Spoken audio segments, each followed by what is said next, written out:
Once upon a midnight dreary, while I pondered weak and weary over many a quaint and curious volume of forgotten lore, while I nodded, nearly napping, suddenly there came a tapping, as of someone gently rapping at my chamber door.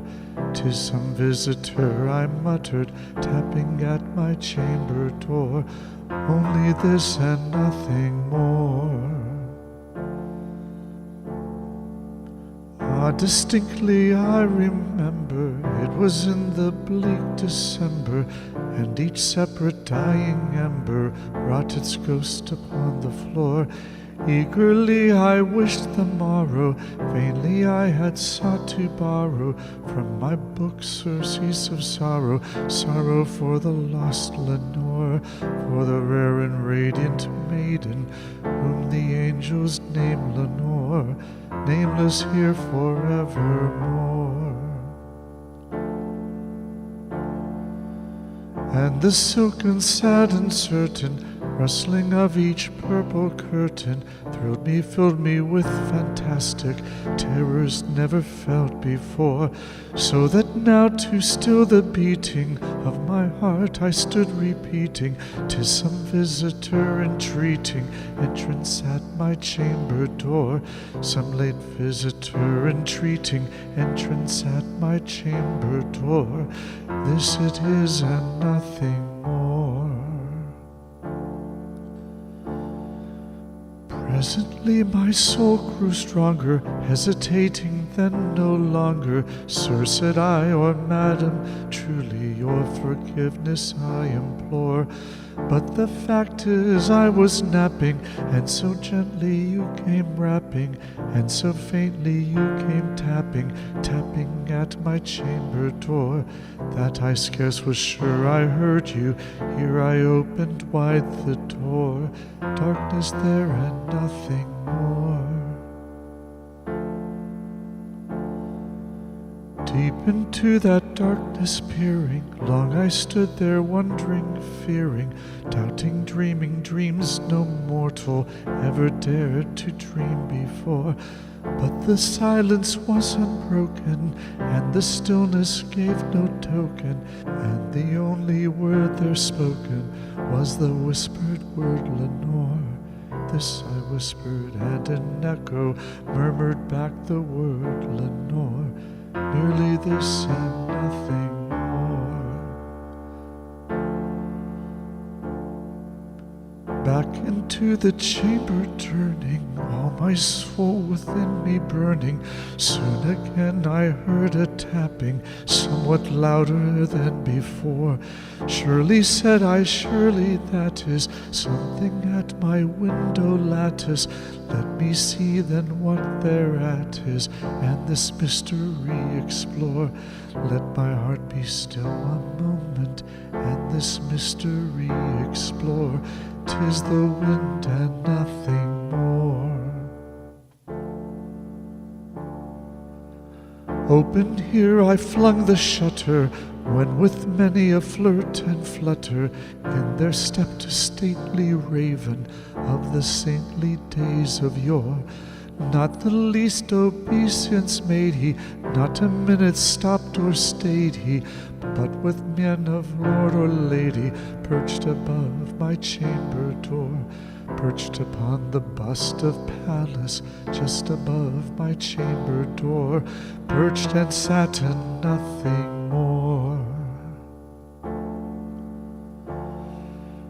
Then this ebony bird beguiling my sad fancy into smiling, by the grave and stern decorum of the countenance it wore.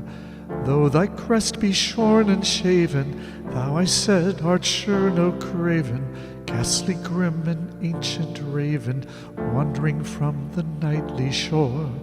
Tell me what thy lordly name is on the night's Plutonian shore." Quoth the raven, "Evermore." Much I marveled this ungainly vow to hear discourse so plainly, though its answer little meaning, little relevancy bore. For we cannot help agreeing that no living human being ever yet was blessed with seeing bird above his chamber door, bird or beast upon the sculptured bust above his chamber door, with such name as nevermore. But the raven sitting lonely on the placid bust spoke only that one word, as if his soul in that one word he did outpour. Nothing farther than he uttered, not a feather than he fluttered, till I scarcely more than muttered, other friends have flown before. On the morrow he will leave me, as my hopes have flown before. Then the bird said nevermore. Startled at the stillness broken by reply so aptly spoken, doubtless said I, what it utters is its only stock and store, caught from some unhappy master, whom unmerciful disaster followed fast and followed faster, till his songs one burden bore, till the dirges of his hope that melancholy burden bore, of never, nevermore. But the raven still beguiling all my fancy into smiling, straight I wheeled a cushioned seat in front of bird and bust and door. Then upon the velvet sinking, I betook myself to linking fancy unto fancy, thinking what this ominous bird of yore, what this grim, ungainly, ghastly, gaunt, and ominous bird of yore meant in croaking nevermore. This I sat engaged in guessing, but no syllable expressing to the fowl whose fiery eyes now burned into my bosom's core. This and more I sat divining, with my head at ease reclining on the cushion's velvet lining that the lamplight gloated o'er, but whose velvet violet lining with the lamplight gloating o'er she shall press on nevermore.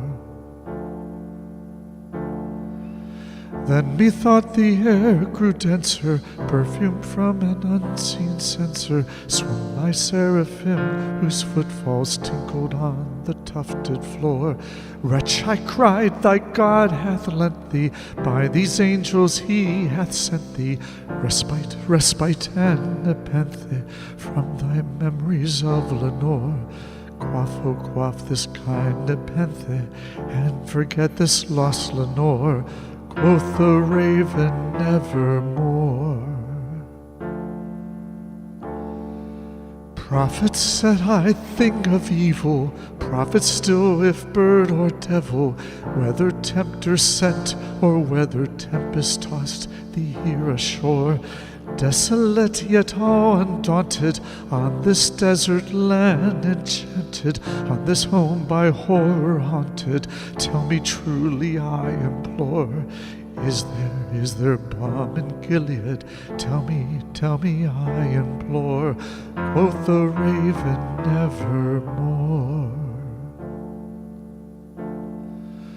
Prophet, said I, thing of evil, prophet still if bird or devil, by that heaven that bends above us, by that God we both adore, tell the soul with sorrow laden, if within the distant Aidenn it shall clasp a sainted maiden, whom the angels name Lenore, clasp a rare and radiant maiden, whom the angels name Lenore.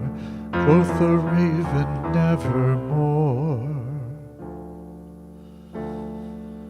Be that word our sign of parting, bird or fiend, I shrieked, upstarting, get thee back into the tempest and the night's Plutonian shore. Leave no black plume as a token of that lie thy soul hath spoken. Leave my loneliness unbroken, quit the bust above my door.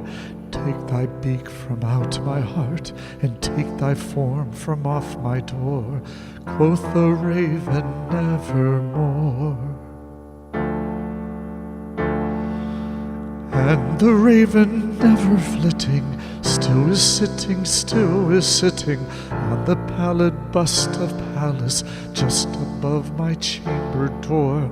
And his eyes have all the seeming of a demon's that is dreaming, and the lamplight o'er him streaming throws his shadow on the floor.